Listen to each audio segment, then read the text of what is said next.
নিলেও আটকাতে পারবে না, এই ঘোড়া ছুটবে।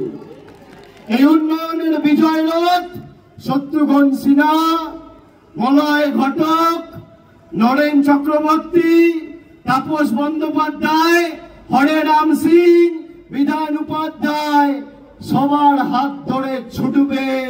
আর আগামী দিন বাংলাকে আপনারা পেটে মারতে পারবেন না, বঞ্চিত করতে পারবেন না। বিজেপি অনেক জায়গায় বলছে যে আমরা ক্ষমতা এলে লক্ষ্মীর ভান্ডার বন্ধ করে দেবো। আমি আপনাদের কথা দিচ্ছি, আজকে যতদিন বাংলায় আমাদের সরকার আছে আপনার লক্ষ্মীর ভান্ডারে চোখ তুলে তাকানোর দুঃসাহস কোন বিজেপির নেতা নেই। প্রধানমন্ত্রী চাইলেও লক্ষ্মীর ভান্ডার বন্ধ করতে পারবে না। মমতা বন্দ্যোপাধ্যায় যেভাবে আপনাকে পরিষেবা দিয়েছে আগামী দিনও দেবো।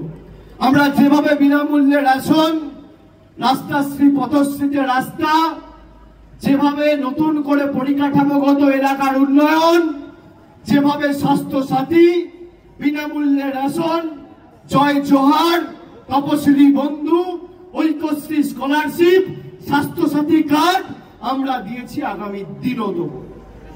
যত দিন যাবে উন্নয়নের গতি তত বাড়বে। আপনারা খালি সাথে থাকুন, লড়াইটা আমরা লড়ে আমরা বুঝে নেবো বাকিটা। আপনারা সাথে আছেন তো? মায়েরা উলুধ্বনি দিচ্ছে, শঙ্খধ্বনি দিয়ে বরণ করেছে। আমি আপনাদের কাছে কৃতজ্ঞ। খালি আপনাদের ভালোবাসাটা পেলে বাকি সব বুঝে নেব। কত ধানে কত চাল। আমি বিজেপিকে যেভাবে, বিজেপি যে ভাষায় বোঝে সে ভাষায় আমি জবাব দিতে জানি।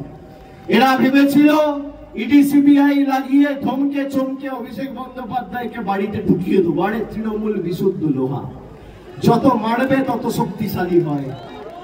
মারবে যত, কাটবে যত, ফুটবে তত ফুল। রক্ত দিয়ে লিখে যাব আমরা তৃণমূল। এটা জোড়া ফুলের দল, এটা ঘাস ফুলের দল। আরে ঘাস যত কাটবে ঘাস তত বাড়বে, ঘাস কেটে শেষ করা যায় না।